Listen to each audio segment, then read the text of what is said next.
Hace unos años atrás tuve la oportunidad de recorrer Jerusalén, más precisamente la ciudad de David. Uno de los puntos más inesperados de ese tour, de ese viaje, fue una visita a los túneles de Ezequías. Los túneles de Ezequías. El túnel de Ezequías, o los túneles de Ezequías, es una conducción de agua subterránea bajo la ciudad de David. Uno puede caminar por allí. Fue construida en el año 701 a.C., por orden justamente del rey Ezequías, por eso lleva su nombre, para asegurar el abastecimiento de agua de la ciudad. De hecho, segunda de Crónicas, capítulo 32, verso 30, menciona que el rey Ezequías ordenó que se cabe un túnel desde los manantiales de Gihón para poder desviar el agua hasta la ciudad, a la piscina de Siloam. Esta fue una medida defensiva tomada para proveer agua a Jerusalén, mientras que el ejército de un tal Sennacherib se acercaba para sitiar la ciudad. Y cuando el guía de Israel nos metió en esos túneles, nos advirtió que quien sufría de claustrofobia debía abstenerse de sumarse al grupo de la expedición. Por mucho que lo alertó alguno de nuestra gente, yo estaba con un grupo aquí de la congregación, se metió igual y tuvimos que sacar a algunas señoras descompuestas, ¿no? Algunas que decían, ¡ay, no puedo! Porque después se pone más pequeño el túnel todavía. Esta es la parte, digamos, más bonita, más turística. Y nunca olvidaré las bajadas por esas escaleras, por aquel tramo. El aire se volvió muy húmedo, podíamos oír manantiales subterráneos, nuestras voces hacían eco en los estrechos túneles. Era como entrar al armario de las crónicas de Narnia, porque aquel túnel era una especie de portal que nos llevaba a tiempos distintos, a una época distinta, a un sitio distinto, ¿no?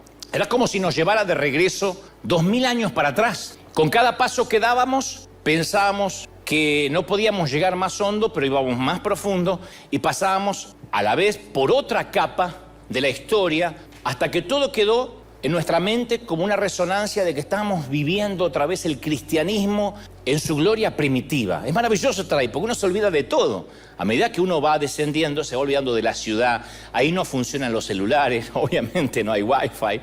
Y mientras que recorríamos aquellas claustrofóbicas catacumbas, yo me sentía abrumado por el hecho de hallarnos en un lugar donde nuestros antepasados espirituales lo arriesgaban todo, inclusive sus vidas, por causa de Dios. Y ahí sentí una profunda mezcla de gratitud y convicción. Lo sentí casi durante todo el recorrido en Israel, en Tierra Santa. Digo, esta gente daba su vida, desde siglos, desde años, daba su vida por el Señor, por seguir sus pasos. Y nosotros, en mi caso yo, porque hay gente que me ve de otras partes del mundo, vivo en un país de primer mundo, en el siglo XXI.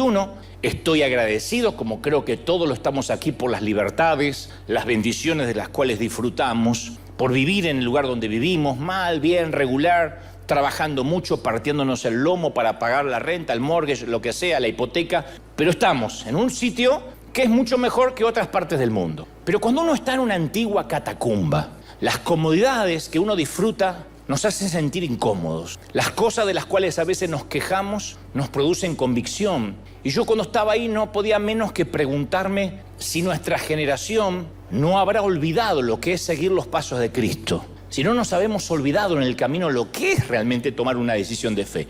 Me pregunté también si no habremos diluido las verdades del cristianismo para conformarnos con temas superficiales, superfluos, triviales, ¿no? Pueriles. Me pregunté si no habremos aceptado una forma de cristianismo que a lo mejor es más educada, más gentil pero menos poderosa, más civilizada pero menos compasiva con los que menos tienen, más aceptable pero menos auténtica que la que era practicada por nuestros antepasados. Y yo sé que durante estos últimos 2000 años, 2022 años para ser exactos, el cristianismo evolucionó en muchas maneras. Afortunadamente, menos mal que evolucionamos. Hemos salido de las catacumbas, hemos construido unos templos maravillosos, llenos de multimedia, de comodidades, de butacas muy lindas.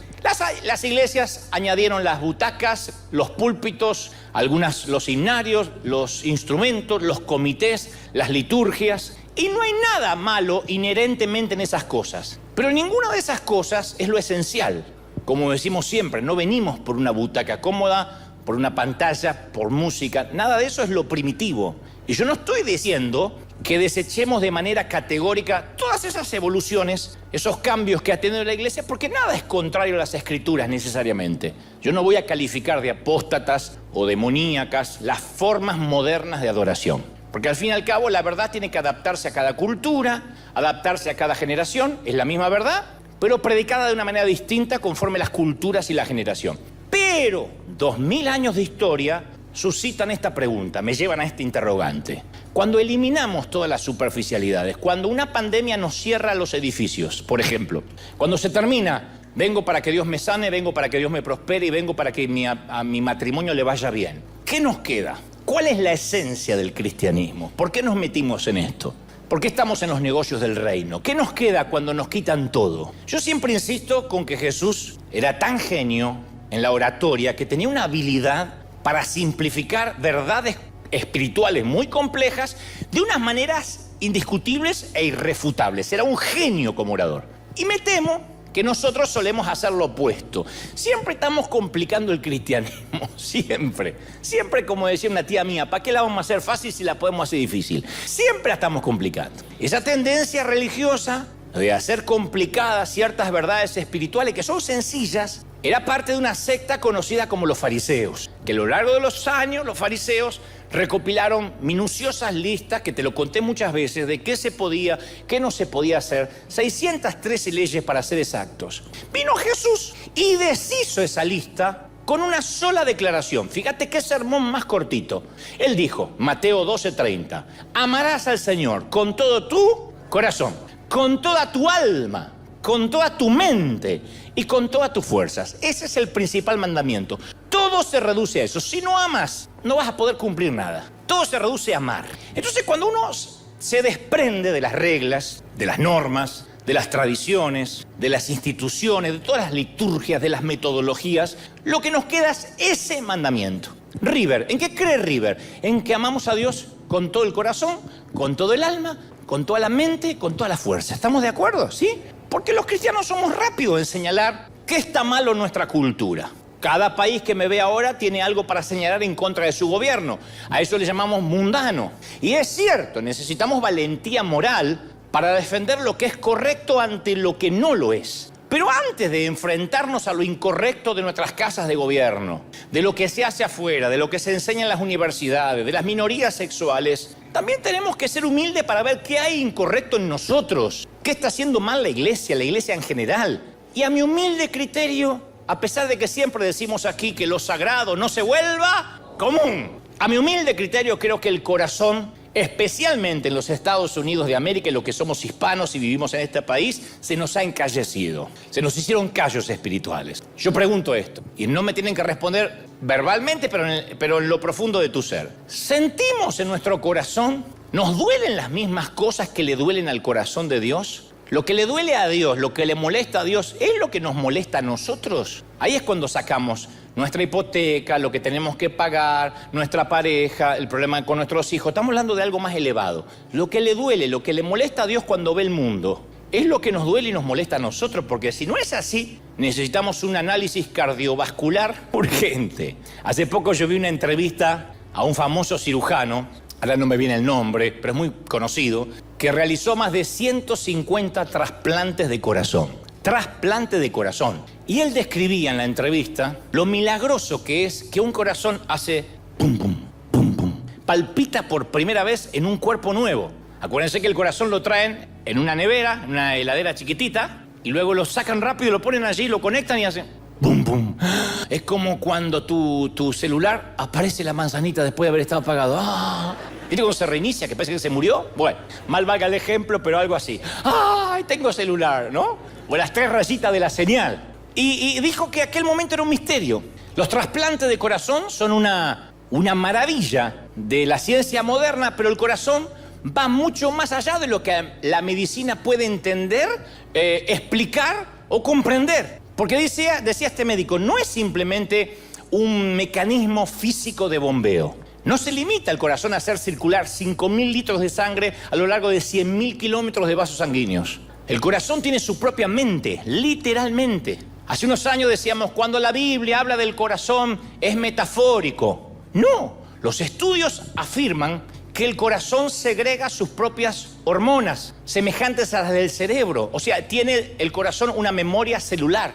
Así que un trasplante de corazón no solo es físico, sino que también es metafísico. Los que reciben un corazón trasplantado no solo reciben un nuevo órgano como quien recibe pulmones nuevos, riñones nuevos, sino que reciben junto con el corazón recuerdos celulares, recuerdos que no estaban en él. Entrevistaron a muchísima gente con un corazón nuevo que sienten la obligación, aunque no conocen a sus donantes, de honrar la vida de quienes le dieron ese órgano. ¿Por qué? Porque reconocieron que con el nuevo corazón sintieron nuevos deseos, nuevos hábitos que llegaron con su corazón. Está confirmado que hay gente que se volvió más buena, más afable, siente otros deseos de hacer cosas que antes con el corazón viejo no sentía. Entonces los investigadores llegaron a la conclusión, y la investigación ha sido respaldada, dicho sea de paso, por numerosos estudios médicos, que quienes reciben un trasplante no solo reciben un corazón nuevo, junto con ese corazón también reciben reacciones sensoriales, deseos, hábitos totalmente nuevos. Mirá si te tienen que poner un corazón y te ponen el corazón de tu suegra. Todos los hábitos. Porque alguien lo pensó. No me digan que no, alguien lo pensó. Y esto me recuerda a Ezequiel 36:26, que dice: les daré un nuevo corazón, les infundiré un espíritu nuevo, dice Dios. Les quitaré ese corazón de piedra que ahora tienen y les pondré un corazón de carne. Eso no es una licencia poética, realmente es un cambio de corazón. Por eso nada se compara con el milagro de cuando le entregamos el corazón a Cristo. No es una metáfora, no es una poesía.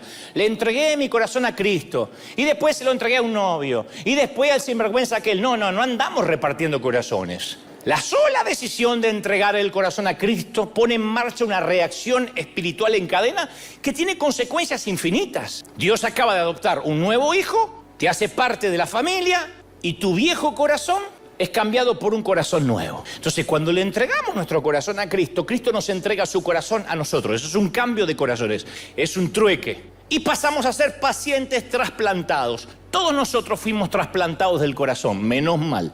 Nadie diga: yo nunca tuve una operación. Sí, te trasplantaron del corazón, si no, no estarías acá. Y tenemos la responsabilidad de honrar a nuestro donante. Porque a él sí lo conocemos, sabemos de dónde proviene ese corazón.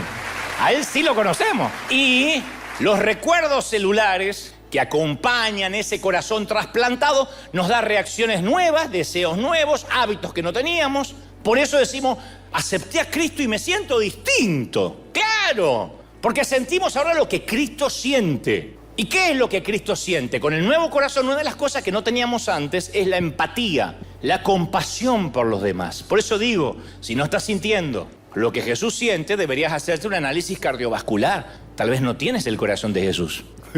Nuestro corazón comienza a sentirse quebrantado por las cosas que quebrantan el corazón de Dios. Es así, a partir de que aceptamos a Cristo. Y ese es el centro, eso es lo medular de lo que significa amar a Dios con todo el corazón. Por eso todas las leyes se reducen a esa sola: amarás a Dios con todo el corazón, pero para eso hay que ser trasplantado. Por eso es muy triste cuando dicen que los cristianos vivimos en nuestra propia secta, nuestro propio gueto, y no tenemos corazón. El peor insulto que me pueden decir a mí es: usted no tiene corazón, usted no le importa cuando sufre la gente. Y creo que a veces tienen razón. Por eso decía hace un ratito, antes de criticar los mundanos, los impíos, los diferentes, los otros que están allá, en la otra orilla de la grieta, vamos a vernos nosotros. ¿Saben por qué a veces nos dicen que no tenemos corazón? Porque tratamos de racionalizar todo y no dejamos que el corazón decida. Yo me temo que a veces la iglesia trató de involucrarse con los inconversos, con la cultura, a través de la mente. A ver si piensa igual, qué doctrina tiene, en qué cree, con quién se acuesta. Y a partir de ahí vemos si lo amamos o no, en lugar de que decida el corazón. Esa es la parte mala de la noticia. La parte buena es que aunque formamos parte del problema, podemos ser parte de la solución. Podemos cambiar el rostro del cristianismo. Desde River se puede cambiar el rostro del cristianismo a muchos que están frustrados contra la iglesia. Pero eso va a exigir más que una cirugía plástica de rostro. Vamos a necesitar una cirugía del corazón. Dile al que está a la derecha y a la izquierda: prepárate para la operación. Dile: prepárate que te van a operar. Prepárate. Y en tu casa también, prepárate porque te van a operar. No suena convincente, te van a operar. No, te van a abrir el corazón. Anda a hacer pis por última vez porque no vas a hacer.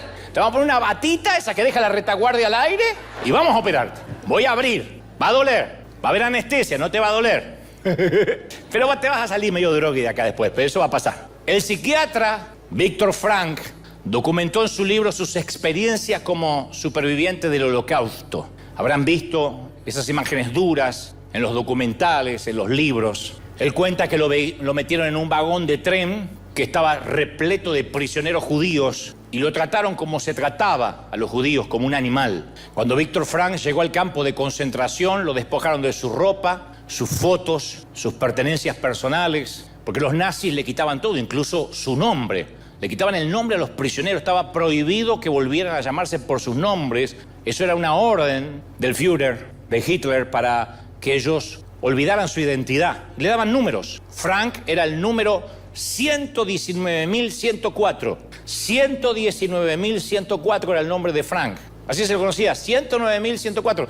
Y aún viendo el horror de estos documentales que están disponibles para todo el mundo en cualquier streaming, en la televisión a veces, viendo fotografías del Holocausto en decenas de museos y libros, nosotros solemos pensar que son números. Cuando nos hablan de un Holocausto decimos son números, porque los números deshumanizan. Los números y las estadísticas insensibilizan, son números. Por ejemplo, te voy a decir esto. Cada año mueren de hambre 15 millones de chiquitos, de niños. 15 millones de chiquitos mueren por año. Cuando repartimos ese número a lo largo del año, significa que 40.000 niños mueren al día.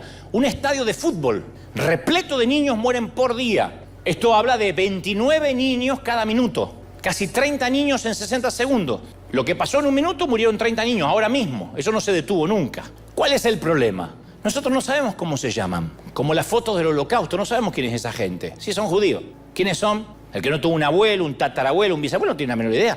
Nosotros solo conocemos las cifras. Y las cifras insensibilizan siempre, porque las cifras son estadísticas. Entonces es más fácil, o muy fácil, ignorar el sufrimiento cuando no se tiene un nombre y no se tiene un rostro, cuando es gente sin rostro. No se puede amar a gente sin rostro, no podemos. No nos involucramos. Por ejemplo, otro ejemplo. Todos hemos oído acerca del 9/11, del 11 de septiembre, del fatídico atentado a las torres de Manhattan, cuando el mundo dejó de ser tal como lo conocemos. Y cuando uno habla del 9/11 parece algo lejano. Nuestros hijos se acostumbraron a volar y a viajar y a pasar por decenas de sitios de seguridad, quitarse los zapatos, eso es normal. Solo algunos sabemos lo que era antes del 2001 volar. Y uno lo ve como un recuerdo. Es difícil creer que fue verdad. Pero hace poco yo visité la zona cero y ahí uno siente como que fue ayer. Dice, es imposible que esto haya pasado en el mundo moderno. Hay un museo que contiene los efectos personales de las víctimas que fueron recuperados de entre los escombros, las ruinas. Hay billeteras, llaves, hojas de depósitos bancarios fechados 11 de septiembre del 2001, miles de fotografías. Es un mosaico. Es difícil de describir, pero esos efectos personales o esas fotos sirven para personalizar la tragedia. Ese mosaico de las víctimas, cuando uno las ve, dice, ¡wow! Es gente, son los hijos de alguien, son los papás de alguien. Ahí hay viudas, hay mamás, hay hijos que quedaron sin familia. Eso es lo que Dios siente, porque Él nos conoce a cada uno. No cae un pajarito a tierra sin que Él sepa que ha caído. Entonces no somos nunca un número, una estadística. Ni siquiera somos un grupo humano. Somos una persona, cada uno de nosotros, con un nombre, con un rostro, con una historia. O sea que uno de los principales flagelos de la pandemia fue el no poder vernos el rostro durante casi 2 años. 2 años tratando de sonreír con los ojos, hablando más alto de lo que debíamos, respirando menos aire puro. Y nos fuimos olvidando de las cortesías, 2 años es mucho tiempo, hace falta 60 y tantos días para que un hábito se haga común. Imagínate 2 años, nos hemos olvidado de los gestos cotidianos. Fue un espanto, acuérdense, recuerda, hablar con un mesero, un empleado del banco, una cajera, sin saber qué transmitía su rostro. Fue horrible, no teníamos rostro. Fue lo peor que nos pudo pasar, no tener rostro. Puedes caminar con un brazo enyesado, puedes andar con una pierna entablillada, pero con el rostro tapado no sabíamos quién era honesto y quién no. De pronto estabas comprando algo o en el banco, haciendo una transacción y entraba alguien totalmente encapuchado. En otro momento te hubiese dado terror. Pero te hubiese dado más terror que entrar a cara limpia, a cara lavada. Ahora hay algo que se llama el complejo de las caras vacías, que hay mucha gente lo está sufriendo, especialmente nuestros hijos, que encontraron una protección, especialmente si son tímidos, detrás del tapaboca. Y los psicólogos están tratando para que de a poco puedan mostrar su rostro otra vez. No quieren. Ya no se trata de cuidarse de una enfermedad, se trata de sentirse protegidos. No me van a mirar la cara. Las mujeres celebraban no tener que maquillarse demasiado, ¿no? Hace más de 2000 años los árabes descubrieron que obligar a las personas a cubrirse la nariz y la boca les quebraba la voluntad, la individualidad, las despersonalizaba, las volvía sumisas. Por eso impusieron que toda mujer use obligatoriamente una tela sobre la cara. Luego el Islam convirtió en el símbolo a la sumisión de la mujer a Alá. Este velo es el símbolo de la sumisión de la mujer al hombre, dueño del harén, y al rey. Y la psicología moderna lo explica. Sin rostro no existimos. Sin rostro no somos seres independientes. Sin rostro, yo te digo, hubo un holocausto judío. Oh, qué triste. Pero no los conoces. No sabes los que murieron en el 9/11. Si no hay parientes tuyos ahí, son como los que murieron de COVID. Che, me dijeron que hay gente que murió. Algunos de aquí perdimos seres queridos. Otros, fue una enfermedad que pasó allá del vecino. Por eso digo, ¿cómo afecta psicológicamente no ver el rostro de la gente con las cuales interactuamos? Llevar la cara tapada nos quita los signos que nos ayudan a distinguir las emociones de la persona que nos está hablando. Ustedes ahora están mirando mi rostro, mi cara, mis ojos, mis emociones. En nuestro cerebro existen lo que los psicólogos llaman las neuronas espejo, que son responsables, es un regalo de Dios, es un don, responsable de la capacidad que tenemos de ser empáticos. Con las neuronas espejo yo me puedo dar cuenta de tu estado de ánimo, estás feliz, estás atento al mensaje, aquel se está durmiendo, yo me estoy dando cuenta, despertalo por las dudas. El estado de ánimo nos dice si la persona que está enfrente está cansada, está alegre, está triste, porque el ser humano se rige por 6 emociones básicas: alegría, miedo, ira, tristeza, asco y sorpresa. Y la codificación facial es específica, es universal. Todo el mundo expresa estas 6 emociones y básicas de la misma manera. Yo suelto unas ratas acá y todos se emocionan igual. No importa la raza, el color. A menos que te encanten las ratas, todos van a tener el mismo gesto de asco. Con la mascarilla se pierden esas emociones, daña nuestra inteligencia emocional.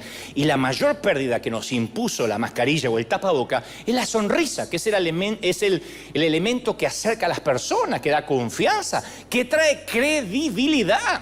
Por eso fue una locura, una ironía ver a pastores predicar con tapabocas, una locura. O adoradores, o músicos en un estrado con el tapaboca, adorando y con miedo a contagiarse. Por eso luego de la pandemia nos quedó una sociedad más triste, más desconfiada, menos empática. Por eso hay tanto que no quieren regresar a sus templos. ¿Cómo vas a querer regresar a un lugar donde te tomaban la temperatura antes de entrar y si estornudaba te mandaban de vuelta? Vaya que oramos desde acá. O todos o nadie. Está bien, no vamos a rebelarnos contra un gobierno, contra medidas sanitarias, pero dejar gente afuera, discriminar a un abuelo, a mi papá, a un niño, lastima, duele, nos produce desconfianza. La Organización Mundial de Salud y Alimentación de las Naciones Unidas calculan que cada día mueren 25.000 personas en todo el mundo a causa del hambre, a causa de la desnutrición, gente. En Estados Unidos, solo aquí, en la Unión Americana hay 130.000 niños esperando ser adoptados, no tienen familias. Y millones más de niños en el resto del mundo que no tienen familia, que mueren de hambre. Cada 21 segundos muere un chiquito por desnutrición o por tomar agua contaminada. 21 segundos. Ahora te pregunto, ¿alguien anoche no pudo dormir por eso? No los quiero hacer sentir mal. Yo dormí. ¿Por qué? Porque es un problema sin rostro. Es una estadística. Nunca hemos sostenido nosotros en brazos a alguien que está agonizando a causa del hambre. ¿Quién de aquí vio partir a la eternidad a un niño con hambre, si era tu familia? Nadie en nuestra familia ha muerto necesariamente debido porque bebió aguas contaminadas. Creo que no conocemos a nadie nuestro que haya sido secuestrado y vendido como esclavo. Ninguno de los miembros de nuestra familia duerme en las calles. Pero una vez que ese problema adquiere un nombre y un rostro, cambia todo. El rostro lo cambia todo. Lo mismo cuando en temas de pecado hablamos de algo y no de alguien. Ay, a mí me pone loco cuando los evangeloides hablan de algo y no de alguien. Cada vez que se reúnen los pastores, los apóstoles, los líderes a decir ¿cuál va a ser la postura de la iglesia para con las lesbianas, gays, bisexuales, transexuales o transgéneros? ¿Cuál va a ser la postura de la iglesia? Yo les cambio la pregunta, le digo, ¿cuál va a ser tu postura? Si esa lesbiana, gay, bisexual, transexual o transgénero es tu hijo o tu hija. No, la postura de la iglesia. No. La tuya si es tu hijo. ¿Cuál va a ser tu postura? ¿Una patada? ¿A vivir bajo el puente hasta que cambie de orientación sexual? Yo no estoy diciendo si está bien, si está mal, estoy diciendo cuál va a ser tu postura si es tu hijo. Porque si uno no le pone un nombre y no le pone un rostro, no se puede amar, tampoco se puede asumir posturas. No me hables de la postura de la iglesia como si la responsabilidad de amar fuera de las paredes, de la denominación, de la interpretación que haces de la doctrina. ¿Cuál va a ser la postura de la iglesia para con los divorciados y para con los que abortan, las que abortan? ¿Cuál va a ser tu postura si ese divorciado es tu hijo o eres tú mismo? Y si la que aborta es tu propia hija, Dios me libre. Y si pasa, ¿cuál va a ser tu postura? ¿Patada? ¿Que se críe el hijo en la calle, en la esquina? Porque la postura de la iglesia no lo permite. Si le quitas la cara al paciente para quedarte solo con la patología, es una manera de no amar, de no involucrarte. Quieres saber la postura de la iglesia solo para lidiar con los síntomas, no quieres ensuciarte con el problema. Dios conoce cada uno de esos nombres, Dios conoce cada uno de esos rostros. Y eso es lo que le destroza el corazón. Él ve el mosaico, como te mostré recién del 9-11, de miles discriminados por la iglesia. Y el tema es que si estamos en Cristo y Él está en nosotros, no podemos no hacer nada y decir, bueno, yo me congrego los domingos, no basta, no basta. Porque si el corazón del Señor está en nosotros y palpita en favor de los que sufren, de las víctimas, de los pobres, nos tiene que palpitar ese deseo también, si es que fuimos trasplantados, si es que fuimos cambiados realmente de corazón. Alguien tiene que decir amén, ¿sí o no? Si eres seguidor de Cristo, fuiste reclutado para ser parte de un ejército de compasión. Y no es correcto quedarnos de brazos cruzados. No podemos decir, la iglesia no es un centro de beneficencia. Si quiere, vamos a estar orando. Eso es lo que ofrece la mayoría, vamos a estar orando. ¿De verdad? Alguien de la iglesia empieza a pasar hambre y yo te voy a decir, vamos a estar orando, Perdóname, pero se me enfría el almuerzo. Voy a estar orando.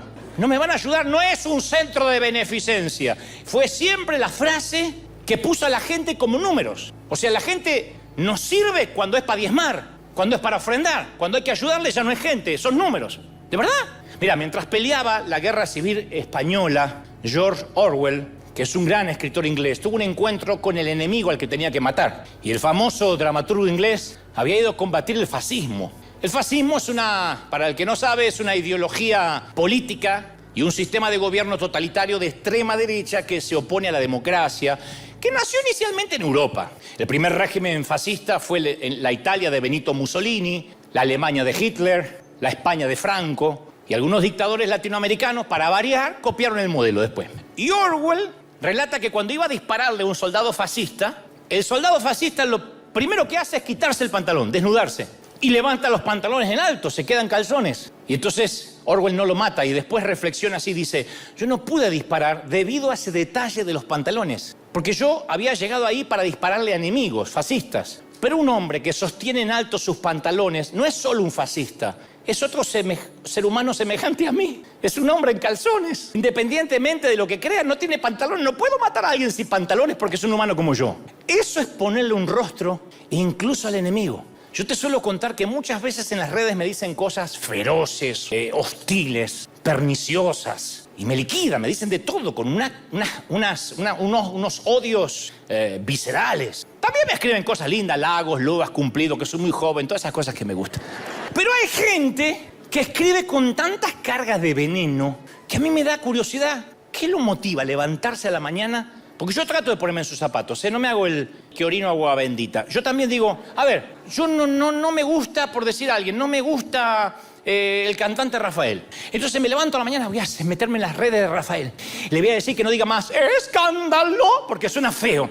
Que cambie la manera de cantar y que se corte ese pelo. Y lo voy a seguir en las redes y lo voy a odiar. A mí se me ocurre. Digo, no lo escucho, ya está. Escucho a Chayanne, a Marc Anthony, qué sé yo. Que se casó con una chica de 23, Marc Anthony. Marc Anthony, 23 tiene la flaca. Él tiene 53, mi edad. Bueno, esto no viene al caso, pero Entonces, cuando alguien me escribe con esas cargas viscerales de odio, yo entro en sus perfiles y quiero conocerlos. Y es muy difícil ocultar quiénes son, aún detrás de ese veneno. Entonces, primero les veo el rostro, porque yo los quiero ver sin pantalones, como Orwell. Les miro el rostro. Y trato de ver, a veces no, a veces son perfiles de haters que inventan para atacar. Pero si está el rostro ahí, digo, un rostro adusto, con las marcas visibles de trauma, pobrecito de dolor, de baja estima, ¿le ves? Viste que en la foto de perfil uno pone la mejor, y esto pone en la foto. Entonces sigo un poquito y veo a qué se dedica, quiénes componen su familia, y casi siempre mi perspectiva cambia. Nada lo desarma más a uno que descubrir el sufrimiento, la angustia, la estima baja que hay en otra persona. Las personas que te atacan son personas con vuelo bajito. No hay alguien más ocupado que tú o que mí dedicado a atacar gente. Si estás más ocupado que yo, no te da la vida. Yo no conocí nunca a nadie más ocupado que yo, que tuviera más ocupaciones que yo, que se dedicara a atacarme. Entonces, cuando le pones un rostro al comentario venenoso, entiendes todo. Dice, con razón, con esa cara, con esa vida, con esa familia, con esa suegra, con esa iglesia, yo también estaría tirando veneno. Con esa cara, ¿cómo no va a tirar veneno, pobrecito?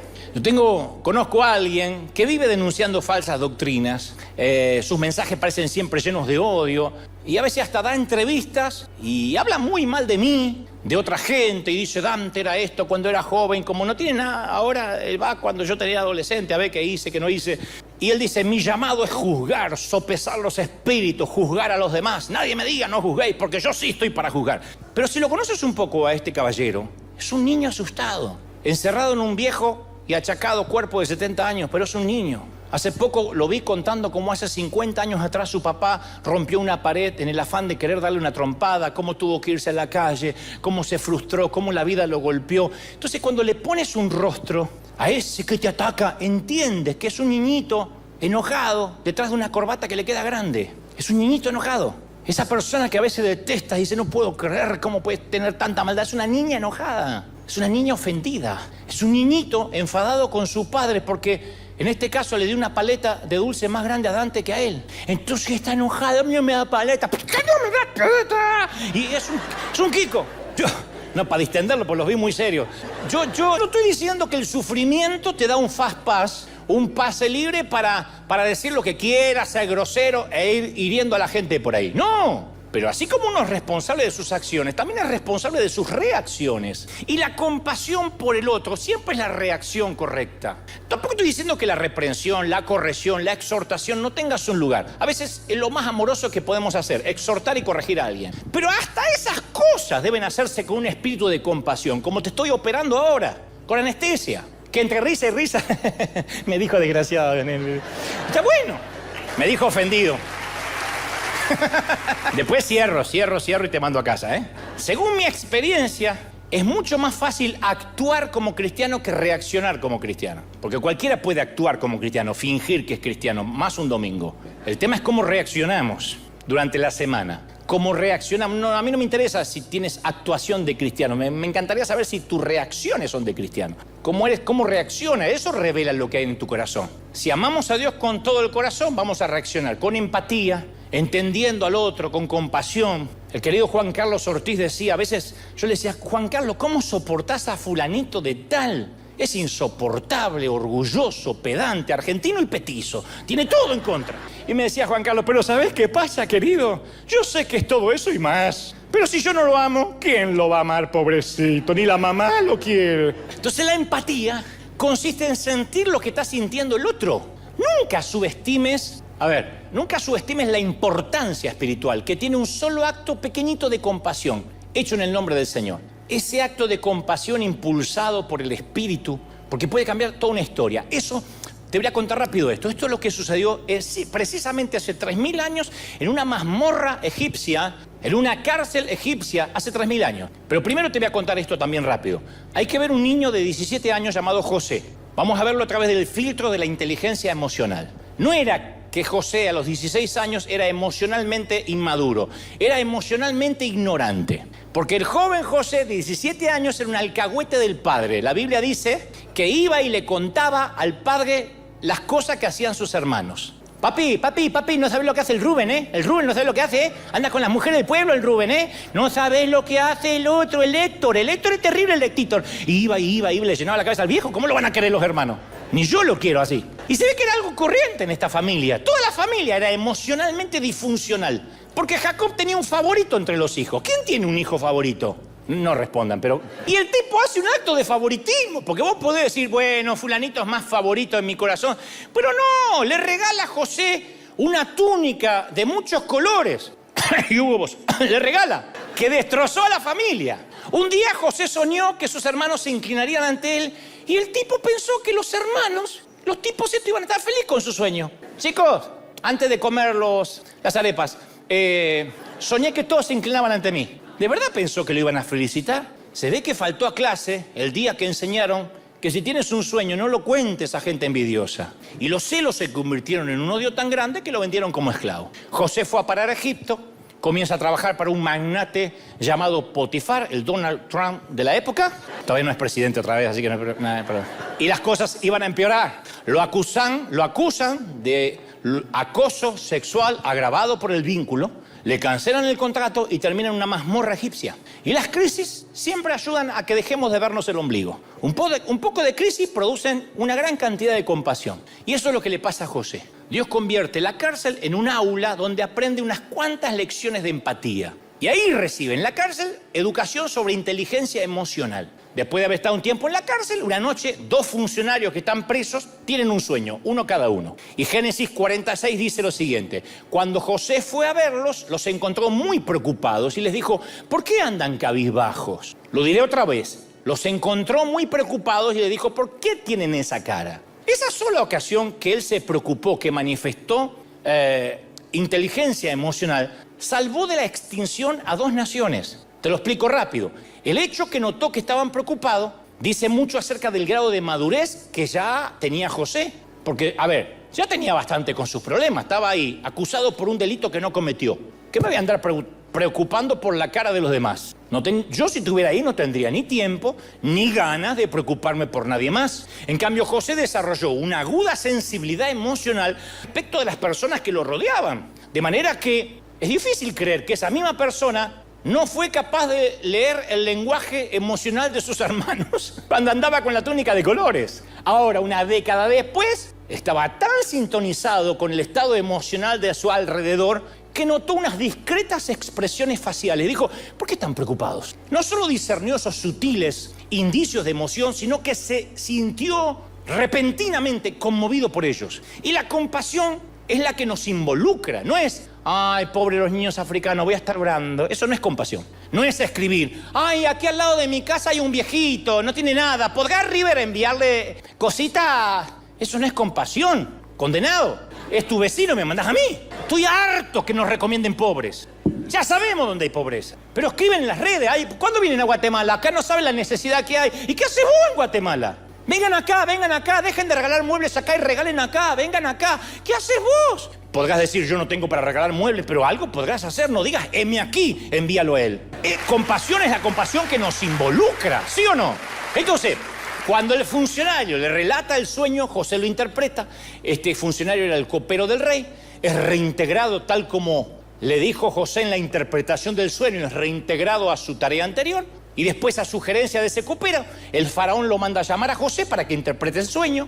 José no solo interpretó el sueño del faraón, sino que consiguió un trabajo dentro de la estructura gubernamental. Un solo acto en la cárcel de compasión, un solo acto lo llevó a una sincronización espiritual que produjo la salvación de 2 naciones. Durante los 7 años de abundancia que él mismo predijo, almacenó suficientes cereales para sostener a Egipto a lo largo de los 7 años de hambre.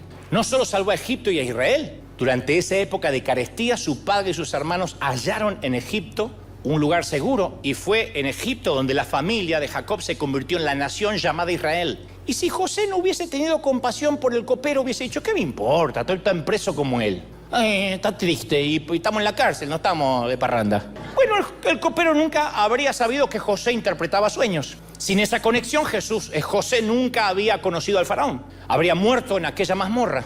Y la familia de José, la nación de Israel, habría perecido de hambre en Canaán. Pero hay más. Centenares de años más tarde, nació un descendiente de Judá, uno de los hermanos de José, en un pequeño sitio llamado Belén. Y fue su primordial acto de compasión en el Calvario lo que te dio salvación a ti, a mí, un acto de compasión en la cárcel.